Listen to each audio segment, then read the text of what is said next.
إن الحمد لله نحمده ونشكره ونستغفره ونستهديه ونعوذ بالله من شرور أنفسنا ومن سيئات أعمالنا من يهده الله فلا مضل له ومن يضلل فلا هادي له ونشهد أن لا إله إلا الله وحده لا شريك له شهادة تنجي قائلها يوم لا ينفع مال ولا بنون إلا من أتى الله بقلب سليم ونشهد أن سيدنا ونبينا محمدا عبده ورسوله هذا الرسول الذي بلغ الرسالة وأدى الأمانة ونصح الأمة وجاهد في الله حق جهاده وتركنا على المحجة البيضاء ليلها كنهارها لا يزيغ عنها إلا هالك اللهم صل وسلم وزد وبارك على هذا الرسول الكريم وعلى آله وصحبه والتابعين وتابعيهم بإحسان إلى يوم الدين أما بعد يا عباد الله أوصيكم ونفسي أولا بتقوى الله فإن الله مع الذين اتقوا والذين هم محسنون قال الله سبحانه وتعالى في كتابه العزيز بسم الله الرحمن الرحيم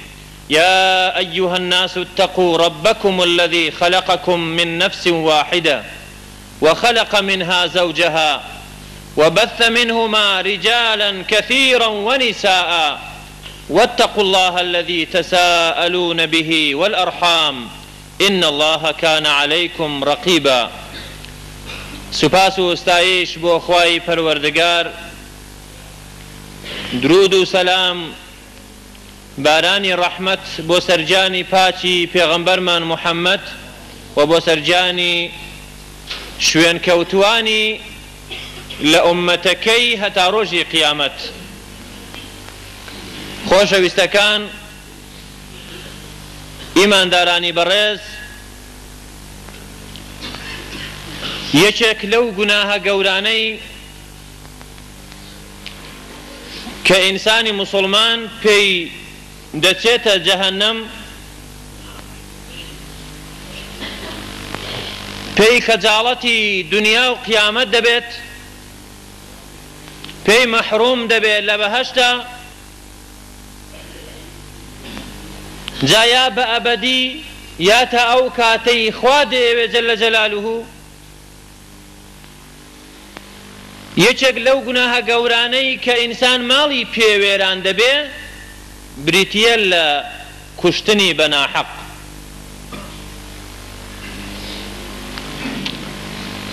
دیارە گوناهی گەورە زۆرن کوشتنی بەناحەق یەکێکە لەو گوناهە گەورانە کە ئینسان با موسڵمانیش بێ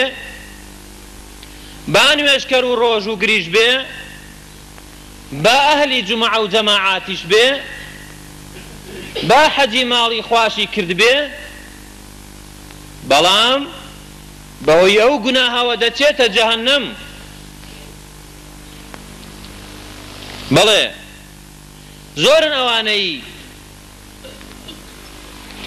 کە سوود لە نوێژ و ڕۆژوەکانیان نابینن سوود لە عیبادەتەکەیانەوە وەرناگرن زۆر ئەوانەی کە ماندووبوونیان بە هەدەر دەڕوات ئەو هەموو عیبادەتە ئەو هەموو ماندووبوونەی شەو ڕۆژ ئەو خۆ ئەزیەتدانە بە خواپەرستی بەڵام لە ئەنجامی ئەو گوناهە گەورەیەدا لە ڕۆژی قیامەت خەجاڵەتی بەردەستی خوا دەبن جەلە جەلالوه خەجاڵەتی مەیدانی مەحشەر دەبن شەرمەزاری مەحکەمەی ئیلاهی ڕۆژی قیامەت دەبن لەبەر ئەوە پێویستە ئێمە موسڵمان بزانین لە دینەکەی خۆمان شارەزا بین بزانین کوشتنی بەناحەق چەندە گەورەیە بزانین تاوانەکەی چییە حکمەکەی چییە لە ئیسلامدا؟ چ کاتێک ئینسان دەبێتە قاتل؟ چەند جۆری هەیە قاتل؟ با بزانین، باوریا بین، وشیار بین، لێمان تێک نەچێ نەوەک خوا نەخواستا ڕۆژێک لە ڕۆژان خەجاڵەتی ڕۆژی قیامەت بین، دەست بەتاڵی ڕۆژی قیامەت بین، شەرمەزاری مەحکەمەی ڕەب العالەمین بین، ماندووبوونی دنیامان بە هەدەر بڕوات. خوای پەروەردگار لە قورئانی پیرۆزدا فەرمووی وما كان لمؤمن أن يقتل مؤمنا إلا خطأ. بۆ هیچ مسلمانێک نییە هیچ ئیماندارێک بکوژێ تەنها بە هەڵە نەبێ، حەڵاڵ نییە، ڕەوا نییە هیچ مسلمانێک بەنیازی کوشتن چ بە گولە بێ چ بە هەر شتێکی تر بێ نیازی کوشتنی ئیماندارێک بکە تەنها بە هەڵە نەبێ. ئەوە کە دوایی دێمە سەری بە هەڵە چۆن؟ پێغەمبەر صلی الله عليه وسلم فەرمووی إن الله وضع عن أمتي الخطأ والنسيان وما استكرهوا عليه. فەرمووی خوای گەورە سێ نیعمەتی لەگەڵ ئومەتەکەی من کردوون لە سێشتان لێیان ناگرێ و عەفوی کردوون. یەکەمیان الخەطأ، شتێک بە هەڵە بیکە، شتێک بە هەڵە بیکە لە دەستی دەرچێ ئاگای لێ نەبێ بەسەری دابکەوێ،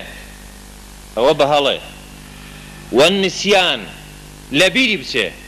لە بیرچوونەوە هەیە، لە بیرچوونەوە هەیە لە هەڵەدا، لە گوناهدا، لە توشبوونی حەرامدا نەزانێ حەرامە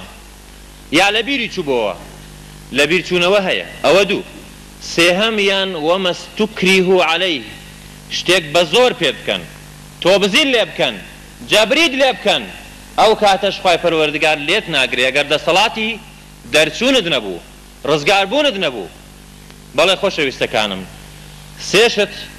خوای پەروەردگار لێت ناگرێ، ئەوەش عەدالەتی ڕەب العالەمینە کە خوای گەورە ئەگەر تۆ شتێکت بە هەڵە کرد، حەرامێکت بە هەڵە خوارد، کەسێک بە هەڵە تووشی ئازار بوو لە بەردەستی تۆ، لێت ناگرێ بە هەڵە یا بە لە بیرچوونەوە یان ئەگەر بە زۆر پێت بکرێ. ئەنجا با ئێمەی موسڵمان لەژێر سێبەری ئاەتێکی قورئانی پیرۆزدا کەمێک بە وردی تەماشاکەین، بزانین تاوانی کوشتنی بەناحەق چەندە و کوشتنی بەناحەق چۆنە و چێنەوانەی کە دەبنە قاتل. خوای پەروەردگار دەفەرمێ جەلە جەلالوه ومن يقتل مؤمنا متعمدا فجزاؤه جهنم خالدا فيها وغضب الله عليه ولعنه وأعد له عذابا عظيما. صدق الله العظيم. بابا وردي تماشي تفسيري أو آيات بيروزكين. آياتك كهمو إنسان إيش مسلمان دەبێ دڵی بلەرزێ، دەبێ بترسێ، دەبێ بیر لە عاقبەتی خۆی بکاتەوە، دەبێ باش تەماشای کە، دەبێ گوێی دڵەکانی بۆ بکاتەوە، بزانێ تێی بگا، بزانێ مەبەستی ڕەب العالەمین لەو ئاەتەدا چییە، بۆی بە هەڵەدا نەچێ. تەماشاکەن. چەند ئەگەر بە کورتی تەفسیری ئاەتەکە بکەین، پاشان چەند خاڵێک چەند دەرسێک لەو ئاەتە وەردەگرین. دەفەرمێ هەر کەسێک جا مسلمان بێ یا نامسلمان بێ، جا ئەو مسلمانە متەقی بێ یان تەنها ئیمانێکی ڕووتی هەبێ، مامۆستا بێ یان شوێن کەوتووی مامۆستا بێ، سەحابە بێ یا شوێن کەوتووی سەحابە بێ، هەر کەسێک مسلمانێک ئیماندارێک بەناحەق بکوژێ فجزاؤه جهنم. کەسێک مسلمانێک بە ئەن قەست بکوژێ، دەستی لە کوشتنی مسلمانێکدا هەبێ، فجزاؤه جهنم عقابكي شوية جهنم خالدا فيها تيدا دمينيته ودو جهنم دا خالدا فيها وغضب الله عليه خوا غضبي خوشي بسر لا دبارينه ليتو ردبه ولعنه لعنتي شي لذكا دوري ذكاته لرحمتي خوي ولعنه وأعد له عذابا عظيما وسزايك عذابك زور قورشي بو آمادة دكات لجهنم وأعد له عذابا عظيما بات ما شاكين هو تفسير آياتك بكرتي ليردا أجر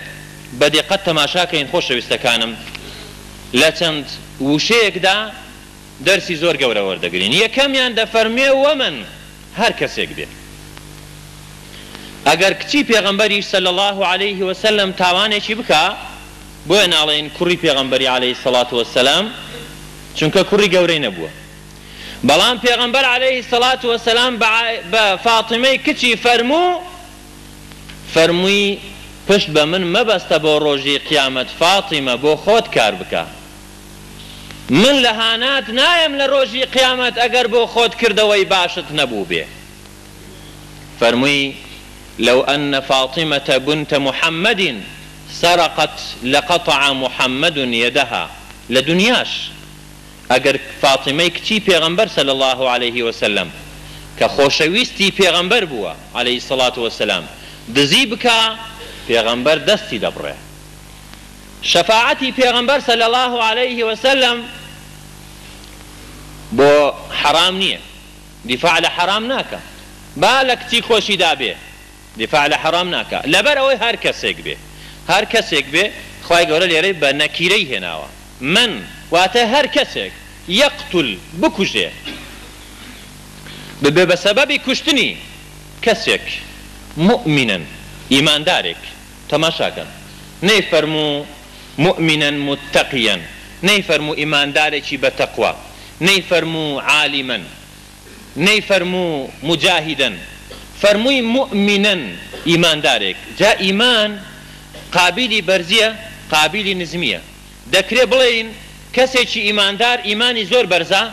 کەسێکیش ئیمانی زۆر لاوازە کە تەنها ئیمانی هەیە و کردەوەی نییە یعنی دروست نییە حرامە بۆ هیچ مسلمانێک نابێ نیازی کوشتنی ئیماندارێکی هەبێ با ئیمانیشی کەم لە دڵدا بێ مادام پێی بگوترێ مؤمن ئیماندار باوەڕی بەخوا هەیە باوەڕی بە ڕۆژی قیامەت هەیە باوەڕی بە پێغەمبەران هەیە عەلەیهیمۇ الصەڵاة وەسەلام باوەڕی بە کوتوبەکان هەیە باوەڕی بە زوندوبوونەوە هەیە باوەڕی بە بەهەشت و جەهەنەم هەیە بە قەزا و قەدەر هەیە ئیماندارە ئەگەر نوێژ و ڕۆژ و شووی نەبن ئەگەر عیبادەتی تریشی نەبێ مادام ئیماندارە نابێ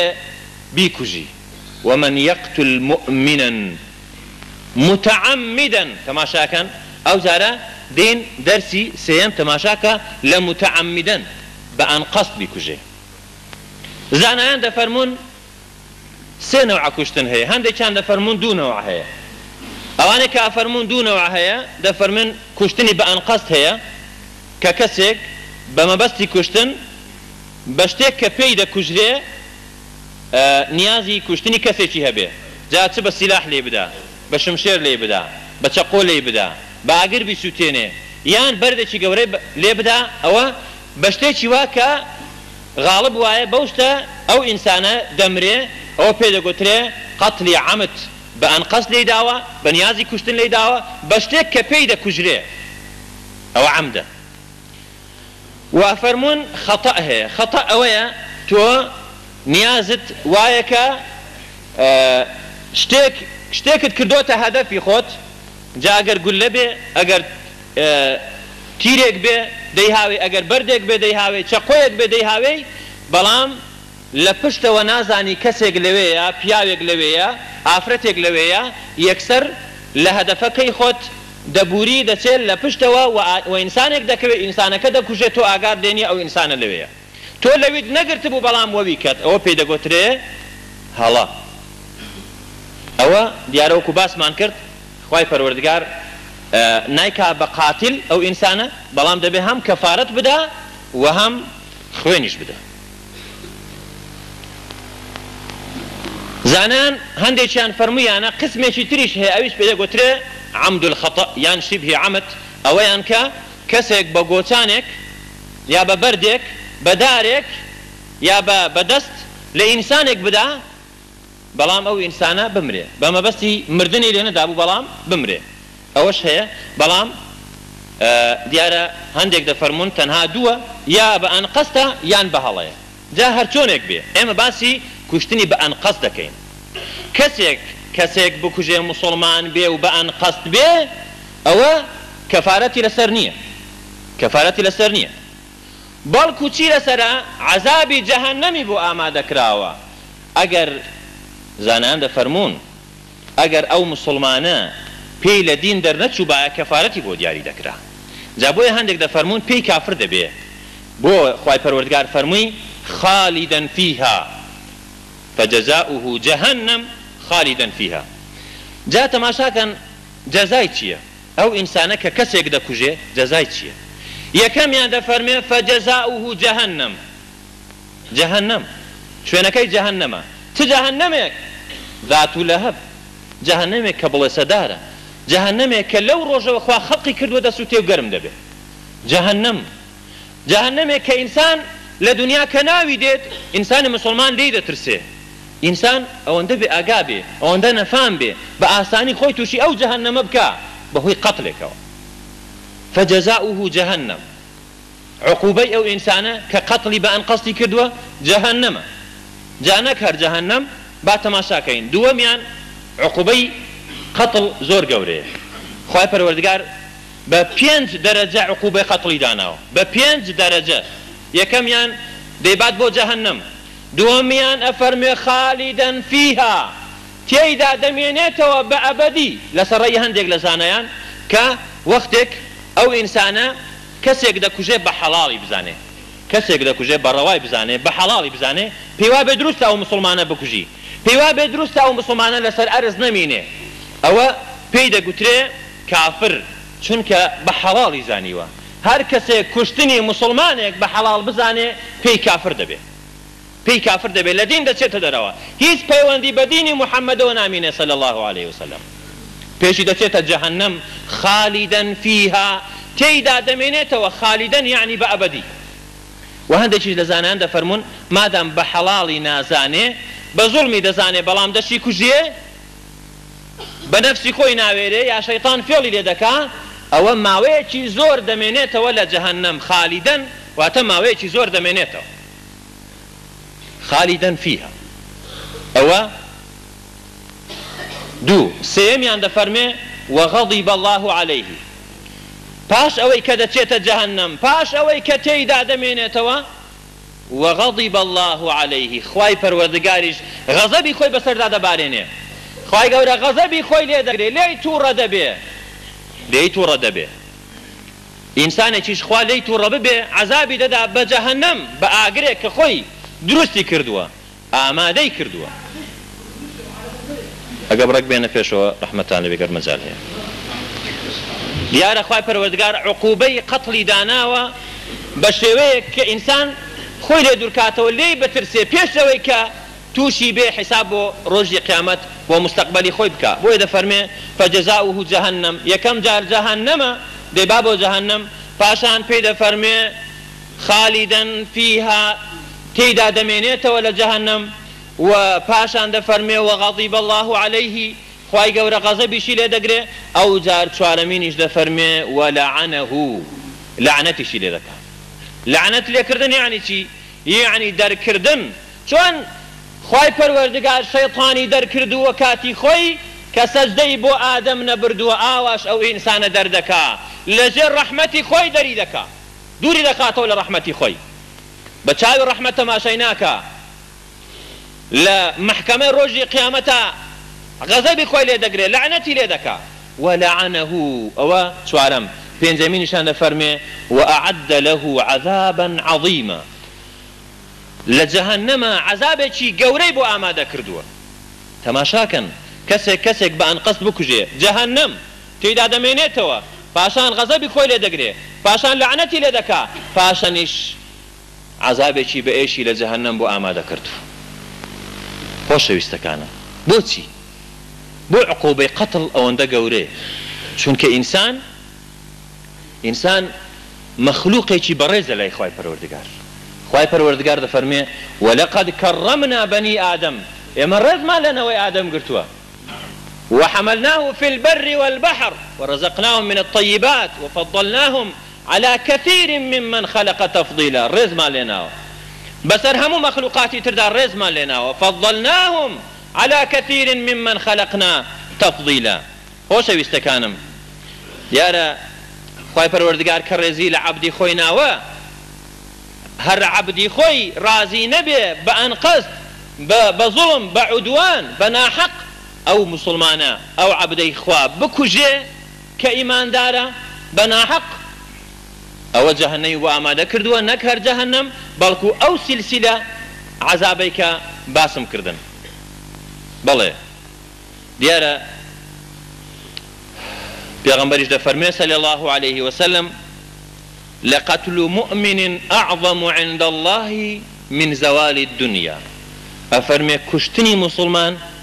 لا إخوائي پروردگار آسانتر لتيكچوني همو دنيا يعني كشتني مسلمانيك بنا حق لا إخوائي پروردگار گورتر لو كإنسان دنيا تيك بدا يا دنيا تيك بچه اگر كسي كعبة بروخينه كعبة مشرفة قبلة همو مسلمانان اهوانتر لو مسلمانيك بنا حق بكجه مسلمانيك بنا حق بكجه نيازي كشتني مسلمانيك هبه دستي لكشتني مسلمانيك بنا حق هبه چونك او مسلمان خوارزي لناو همو كون لخزمتي انسان دا دروس كراو او انسانه بكجي بنا حق بتابت كخوا پرستا عبدي خوايا دي خوالي راضي به ايماني لدل داتو بنا حق بكجي خواي پروردگار قبولينك خواليت قبولناك لدنيا شو لقيامتش بله بويا خواي پروردگار فرميتي ولكم في القصاص حياة يا أولي الألباب أفرمي لتولدا جيان هي خواهي پروردگار تولي داناوا اگر مسلمانك بنا حق بكجه دبي او مسلمانه بكجريتوا لبروا مسلمانك بأنقص كشتوا محكمة برياري بودا بكجريتوا قصاص ولكم في القصاص حياة كتب عليكم القصاص في القتلى الحر بالحر والعبد بالعبد والأنثى بالأنثى بله دبي بكجريتوا او انسانه بنا حق كسي كشتو مسلمانه كشتو دبي بكجريتوا لبر چاوي همو خلق بو خلق تنبيه به بو خلق توبه بك پشیمان به تواز بين لو كار دروندانه مسلمان ناوي خويني خلق بروا قرآن ناوي خويني خلق بريجه بلكو قصاصي داناوا تولي داناوا بو يدا فرمي ولكم في القصاص حياة لتودا جيان هي چونك اگر كسيكي بنا حق كش تولي ليك رايوا او كاتا خلشي ترواناكا جيان دبي بلام كسيك بكجيو كس بينالي غلط تكردو كس بينالي خرافات كردو با تولا دي بسندريتوا او همو خلق فرد بي خلشي تردسي دكريتوا خلشي تري بو خوش دكري او كاتا جيان تيك دچي بلام اگر تولا هبي خلشي تر عبرتي بيور دكري توبه دكا او كار خرافناكا كدبت ماي تقداني شيرازي ملت مجتمع بويدا فرمي ولكم في القصاص حياة يا أولي الألباب أي خاون عقلان إلا أجر باوك كري خوي بكوجي باوك نا كوجريتوا أجر نا همو كسيك دا كوجريتوا إلا باوك نا كوجريتوا بكوشتني كركي أجر نا همو كسيك كردا كوجريتوا بكوشتني باوشي وهمو كسيك دا كوجريتوا خۆشەویستەکانم جامادام ئەوەندە مەترسیدارە با بزانین ئینسان چۆن دەبێ بە قاتیل با ئەوەش بزانین بۆ ئەوەی خوا نەخواستا ڕۆژێک لە ڕۆژان تووشی ئەو بەڵایە گەورە نەبین بەڵکو دوعا بکەین لە خوا بپارێنەوە خوا بمان پارێزێ لەو بەڵایە لەو موسیبەتە یا ڕەبی خوا بمان پارێزی یا ڕەبی خوا بمان پارێزی لە هەموو ئەو بیرە خراپانە ئەو تەختیتە خراپانە ئەو پیلانە خراپانەی کە بە مێشکماندا بێ ڕۆژێک لە ڕۆژان شەیطان فێڵەیمان لێ بکا بۆ کوشتنی مسلمانێک بە ناحەق خۆشەویستەکانم یەکەمیان ئینسان بەخۆی ڕاستەوخۆ بە ئەنقەست کەسێک بکوژێ یان خۆی بکوژێ ئەوە قاتلە بۆ خۆی ڕاستەوخۆ بە ئەنقەست یا کەسێک بکوژێ یا خۆی بکوژێ خی پەروەردگار دەفەرمێ ولا تقتلوا أنفسكم إن الله كان بكم رحيما أفرمي خوتان مكوجن يا يكتري مكوجن أي مسلمانين خوا بالرحمة برانبر بيوا ومن يفعل ذلك عدوانا وظلما فسوف نصليه نارا كسيك شتيش وابكا بظلم أو خواي پروردگار دي بابو جهنم فسوف نصليه نارا دي بين بناو آقر خوا فرمي جل جلاله جا كسيك بكوجي بالسلاح به یا ژەهری بۆ لە ئاوێ بکە یا لە شاخی فرەداتە خوارەوە یا بە سیارە لێی بدا هەر چۆنێک بێ قاتیلە مادەم بە ئەنقەست بێ ئەو خاڵانەی باسم کرد جەهەنەم تێدا دەمێنێتەوە خوا غەزەبی لێ دەگرێت خوا لەعنەتی لێ دەکا و عەزابێکی بێئێشی بۆ ئامادە دەکا عەزابێکی گەورە لە ڕۆژی قیامەت لە جەهەنەمە و لە هەمان کاتدا قاتیلە ئەگەر خۆی بکوژێ بۆ خۆی بکوژێ بەداخەوە کە بە تایبەتی لە وڵاتی ئێمە ئەو زاهیرەیە لە ناو ئافرەتاندا هەیە لە وڵاتانی ئەوروپی لە ناو پیاواندا هەیە زیاتر وەک لە ئافرەتان بەڵام لە وڵاتی ئێمە زیاتر لە ناو ئافرەتاندا هەیە کەسێک کە لە وڵاتانی ئەوروپی لە وڵاتانی ڕۆژئاوا لە ژیانی خۆی بێزار دەبێ بێتاقەت دەبێ دەچێت لەسەر جسرێکی گەورە خۆی ئیندیحار دەکا و خۆی فرەداتە خوارەوە لەسەر بینایەکی گەورە خۆی فرەداتە خوارەوە لەبەرەوە باوەڕی بە دوای مردن نییە بەڵام سەیر ئەوەیە ئینسانی مسلمان باوەڕی بە دوای مردنێ هەیە باوەڕی بە بەهەشت و جەهەنەم هەیە بە مەحکەمەی ڕۆژی قیامەت هەیە خۆی دەکوژێ کە دەزانێ بەو خۆکوژنە خۆی تووشی جەهەنەم دەکا بەڵێ پێغەمبەر صلی الله عليه وسلم فەرمووی من قتل نفسه بشيء في الدنيا قتل به في يوم القيامة يعذب به فرمي عذب به في يوم القيامة فرمي هر كسيك لدنيا خوي بشتيك بكوجه أول لقيامتها بردوام بوشتي عذاب ددرت هر كسيك لدنيا دا بياو بيان آفرت ما دام عقلها بي وشيت نبي ما دام بالغ بي ومندال نبي ما دام كسيك بي هستو نسيها بي شعورها بي خوي بكوجه بشتيك لدنيا لقيامت بردوام لجهنم بوشتا عذابي وردقري وعذابي دخوا جا اگر بسلاح خوي كشت بي بسلاح بردوام لجهنم خوي دكوجيتوا اگر باگر خوي سوتان دي بي اول لقيامتا لجهنم بردوام خوي بو اگر دا سوتينه خوي دا سوتينه واگر خوي لشاخ فردا بتخواره وخوي كشت بي بردوام خوي لبرزاي فردا تخواره لجهنم اگر خوي بكهرباء وكرد بي يا خوي خنكان دبي يا بزهر خوي كشت بي بهر جورك بتقو خوي كشت بي پیغمبر صلى الله عليه وسلم فرمي بوشت بردوام لجهنم خوي دكوجيتوا جا حيف انسان مسلمان شيطان فعلي ليبكا او بهشتا برينا او بهشتا وناز نعمته لدست خوي بدا خوي توشي او جهنم بكا كأزاني خوي بكوجي دچيت جهنم بانو يجيش بكا با ڕۆژوو بگرێ با زەکاتی بدا با حەجی ماڵی خوای کرد بێ مادام خۆی کوشت ئەوە دەچێتە جەهەنەم پێغەمبەر صلی الله عليه وسلم فەرمودەیەکە ڕیوات دەکا لە خوای پەروەردگارەوە کە یەکێک لە موسڵمانان بریندار دەبێ بەڵام لە خۆی بێزار دەبێ لە برینەکەی خۆی بێزار دەبێ ئازاری زۆر دەبێ ئەو ئینسانە چەقۆیەکەی لە برینەکەی خۆیەوە واردەدا بۆەوەی کە زوو بمرێ خواي پروردگار فرموي عبدي بادرني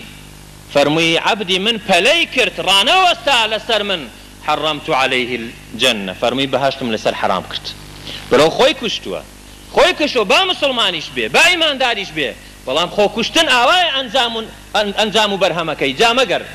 مگر كسيك مگر آفرتك خوي سوتاندو نيزاني بي حرامة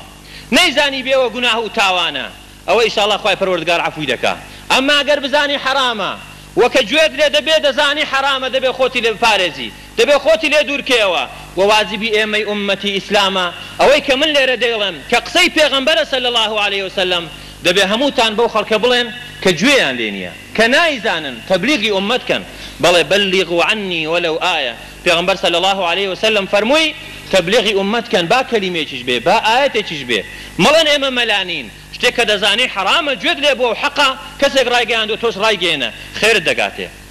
واگەر ڕای نەگەێنی گوناهت دەگاتێ ولێرەشدا ئەوە پێویستە بڵێم کە هەموو ئەو کەسانەی سەبەبن لە خۆسووتاندنی ئافرەت یا خۆکوشتنی ئافرەت یا هەر پیاوێک ئەوانیش لەو قەتڵەدا بەشدار دەبن. جا ئەگەر مامۆستایەکی ئاینیە کاتی خۆی ئەو کچەی بە زۆر مارە کردووە لە پیاوێک، ئەگەر پیاوێکە و کچەکەی خۆی بە زۆر داوە بە کەسێک و پێی ڕازی نەبووە و بە زۆر لێی مارە کردووە، یا ئەگەر برایەک بە زۆر خوشکەکەی خۆی مارە کردووە لە پیاوێک کە پێی ڕازی نەبووە دوایی خۆی سووتاندووە، ئەوە ئەو باوکە ئەو برایە ئەو مامۆستایە و ئەو شاهیدانە کە ئەزانن ئاگایان لێیە ئەو کچە ئەو ئافرەتە بەناحەق بە زۆر مارە دەکرێت لەو پیاوە جێگای خۆی نییە ئەو شاهیدانەش بەشدار دەبن لەو قەتڵە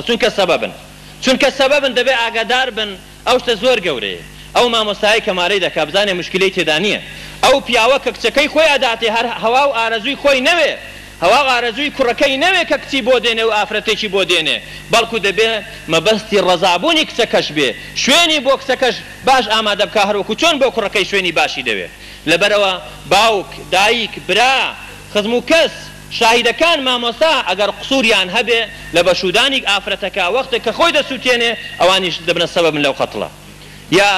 یا ئەو ماڵەی کە ئەو پیاوە ئەو ئافرەتە تێیدا دەژی دەبنە سەبەب کە لە خۆسووتاندنی یا خۆکوشتنی ئەو پیاوە ئەو ئافرەتە ئەگەر هەر پیاوێک خۆی بکوژێ یا خۆی بسووتێنێ لە ڕقی کەسانێک کە ئیستفزازی بکەن ناڕەحەتی بکەن. جا خۆشەویستەکانم با لەوە وریابین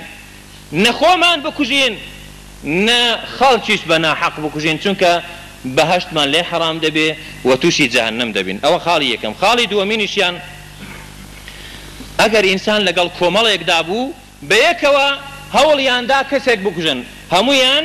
بەشدار بوون لە کوشتنی کەسێک، تۆ بەشدار بووی لەگەڵ کۆمەڵێک لە کوشتنی مسلمانێک تۆش قاتلی وەکو ئەوان. چونکە ئیمامی عومەر خوددا لێ ڕازی بێ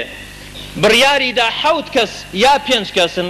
حەوت کەس یا 5 کەس لە ئەهلی سەنعا بکوژرێنەوە لەبەرەوەی یەک کەسیان بەناحەق کوشت بوو، یەک مسلمانیان کوشت بوو بەناحەق. جا ئەگەر 100 کەسیش بێ وەکو ئیبن عەباس عەبدوڵای کوڕی ئیمامی عەباس سەحابە و فەقیهی سەردەمی پێغەمبەر صلی الله علیه وسلم فەرمووی ئەگەر کۆمەڵێک مسلمانی یەک کەسیان کوشت ئەفەرمێ دەبێ هەمویان بکوژرێنەوە با 100 کەسیش بن، با 100 کەسیش بن، ئەو 100 کەسە دەبێ بکوژرێتەوە لەبەرەوە یەک کەسیان بەناحەق کوشتووە. جا ئەگەر تۆش یەکێک بی لەو 100 کەسە ئەوە ئەتۆش دەبێ قاتل و دەبێ بکوژرێەوە. بەڵێ خۆشەویستەکانم و سێمیان ئەوە کە ئینسان بەشدار بێ لە بڕیاردان بۆ کوشتنی کەسێک، بۆ خۆی بەشدار نابێ لە کوشتنەکەی بەڵام لە بڕیارەکەی بەشدار دەبێ. زۆر جار سڵحی عەشائری دەگوترێ دەبێ فڵانە کەس بکوژرێتەوە، کۆمەڵێک ڕیش سپی و پیاو ماقوڵ بە حیساب کۆ دەبنەوە بڕیارەدەن دەبێ فڵانە کەس بکوژێ، پێی وایە ئەگەر بۆ خۆی گولەی لێ نەدا بۆ خۆی نابێتە قاتل، بەڵام ئەوخەی گەر خۆی بڕیاریدا لەسەر ئەو دۆشەکەی لەسەری دانیشتووە لەو دیوەخانەی بڕیاری لێداوە ئەو دەبێ بە قاتل، چونکە ئەو بڕیاری داوە. هەموو ئەوانەی بڕیار ئەدەن بۆ قەتڵی کەسێکی مسلمان هەموو ئەوانەی کە بەشدار دەبن قاتلن. بەڵێ ئەوە و چوارەمینیش کەسێک کە کوشتنی مسلمان بە ڕەوا بزانێ بە حەقی بزانێ با لێشی دوور بێ، پێی حەڵال بێ و پێی ڕەوا بێ. کەسێک دەکوژێ مسلمانێک دەکوژێ پێی وابێ کە شتێکی باشی کردووە لە دڵی خۆیدا پێی دڵخۆش بێ تەئیدی بکە کە لە ماڵی خۆشی دانیشتووە و ئاگاشی لێنێ، مادەم تەئیدی دەکا بە حەرام بە حەڵاڵی دەزانێ ئەوەش بەڕاستی بەشێک لەو قەتڵە بەشێک لەو محاسەبەیە وەردەگرێ کە خوای پەروەردگار بۆی ئامادە دەکات لە ڕۆژی قیامەت. بەڵێ خۆشەویستەکانم جا مادام وابێ با ئێمە وشیار بین، ئاگامان لە خۆمان بێ تووشی ئەو هەڵانە نەبین. ئەگەر کەسێک پێمان دەکا یا بۆ خۆمان شەیطان فێڵیمان لێ دەکا لە بەرامبەر هەر مسلمانێکدا کە ئەگەر کێشە و گرفتێکیشمان هاتە پێشێ ئەوەمان ئاگا لێ بێ.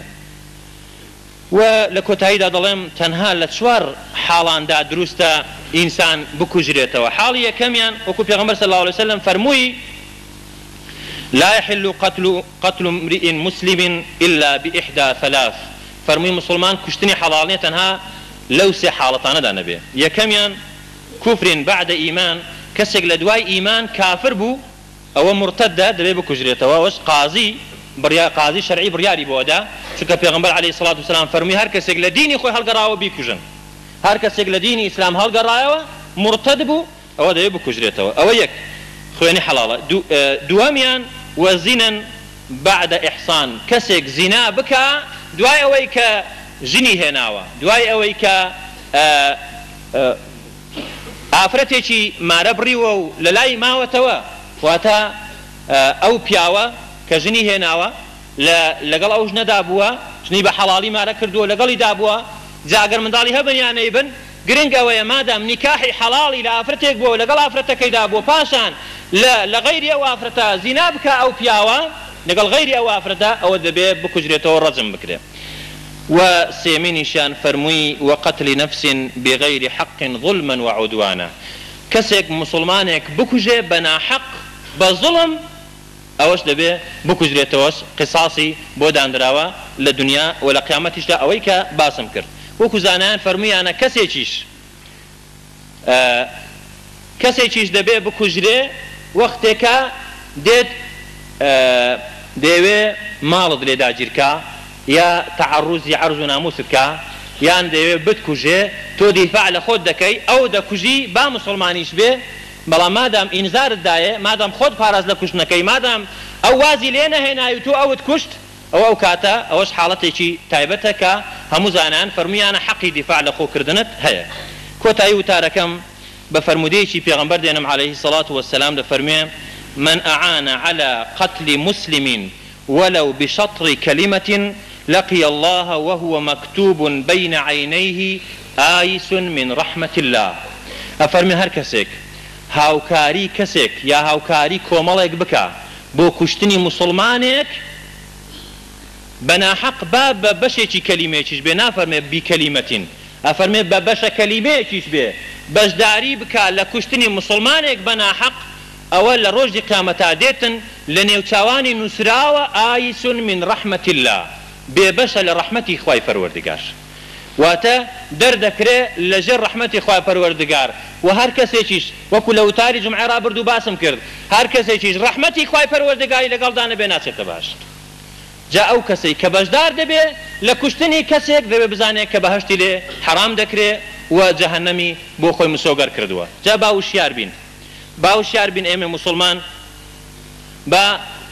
نە شەیطان فێڵێمان لێ بکە نشوين كوتواني شيطانيش في الله ما ليبكن إما مسلمانين قرآن مان هي إما مسلمانين سنتي پیغمبر مان هي عليه الصلاة والسلام با قبري خومان بوكس فرآقر نكين وهر كسيك هر كاتيك تيشيك ململانيك وضعك مان هاتا پیشوا تبي قرآن بين برشاي خومان وإن تنازعتم في شيء فردوه إلى الله والرسول أفرمي أجر تيشيك تان لنيوان دا دروز بو أفرمي أجر وضعك هاتا پیشوا تماشي قرآن كن زانە قورآن چ بڕیارتان بۆ ئەدا نەوەک خوا نەخواشە تووشی بەڵایەک بن دوایە لەسەری قەرزدار ببنەوە وەکو ئیمام ئەحمەدیش فەرمووی خوددا لێ ڕازی بێ کن مع الحق ولا تكن مع الخلق ئەگە هەر کەسێک داوای لێکردنی بۆ کوشتنی مسلمانێک بزانە حەقە یان ناحەقە ئەگەر حەق بوو ئەوە بڵێ باشە بەسەر چاو تەییدت دەکەم زۆر پێم باشە ئەگەر ناحەقیش بوو بە هیچ شێوێک بە قسەی مەکە مەڵێ ئەوە فڵانە کەسە و جا چۆن دەبێ لە قسەی دەرچم هەورەکو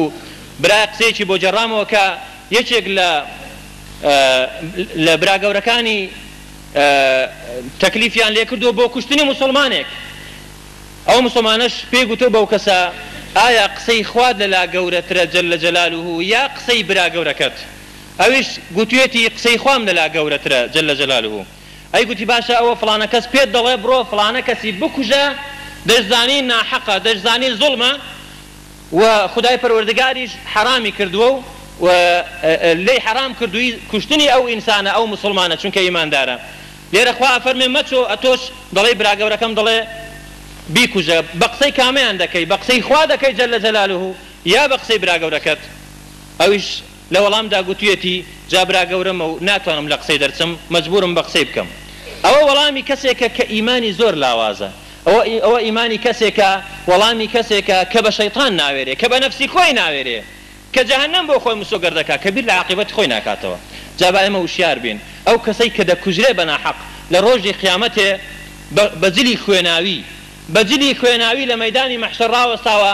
ئەو دڵۆپە خوێنانەی دێنە خوار لە لاشەی دەکەونە خوارەوە ئەو ئینسانە قاتیلەش دێتن لەگەڵ ئەو مەقتولە بەڕیز ڕادەوەستن ئەو مەقتولە ئەو کوژراوە هاوار دەکات دەڵێ پەروەردگارە ئەوە قاتیلمە پەروەردگارە ئەوە قاتلمە و لە تەنیشتم ڕاوەستاوە هیچ شتێک لە خواون نابێ باوریابین باوشیار بین خۆمان خەجاڵەتی بەردەستی خوای پەروەردگار و محکەمەی رب العالمین نەکەین لە ڕۆژی قیامەت. یا ربی خوایە لەو تاوانە گەورەی بمان پارێزی، یا ربی خوایە لەو تاوانە گەورەی بمان پارێزی ئێمەش و هەموو مسلمانان یا رب العالمین. یا ربی خوایە خەجاڵەتی بەر محکەمەی خۆتمان نەکەی لە ڕۆژی قیامەت. یا ربی خوا ئیمانمان سەلامەت بکەی، یا ربی خوا بمان کەی بە شوێن کەوتووی ڕاستەقینەی پێغەمبەرەکەت صلی الله عليه وسلم. یا ربی خوایە خۆشەویستی خۆت و پێغەمبەرەکەت و قورئانەکەت لە دڵماندا بچەسپێنی. یا ربی خوا ئیمانمان زیاتر بکەی، برایەتیمان زیاتر بکەی، خێر و خۆشیمان بەسەردا ببارێنی، بەسەر خۆماندا، بەسەر وڵاتەکەماندا، بەسەر میلەتەکەماندا، خوایە بەسەر هەموو مسلمانانی دنیا. خوایە حاڵی مسلمانانی دنیا چاکتر بکەی، خوایە ئێمە و هەموو مسلمانانی دنیا لە ناخۆشی و ناڕەحەتیەکان پارێزی یا رب العالمین. یا ربی خوا شیفا نەخۆشەکانمان بێنی، خوایە لە مردووەکانمان خۆش بی، خوا ڕەحم بە ماڵ و منداڵمان بکەی، خوایە دوعای پیرەکانمان قبول بکەی، خوایە هیدایەتی گەنجەکانمان بدەی، خوایە هەرچی کە خێر و خۆشی دەیە بۆ مسلمانان خوایە تەوفیقی بدەی، و هەرچی کە ناخۆشی و ناڕەحەتی دەیە بۆ مسلمانان خوایە تەوفیقی نەدەی، خوایە ئەو کەید و مەکر و پیلانانەی خوایە بەسەر خۆیدا بشکێنیەوە. آمين. أقول قولي هذا وأستغفر الله لي ولكم ولسائر المسلمين فاستغفروه إنه كان غفارا. أعوذ بالله من الشيطان الرجيم. ربنا آتنا في الدنيا حسنة وفي الآخرة حسنة وقنا عذاب النار. آمين.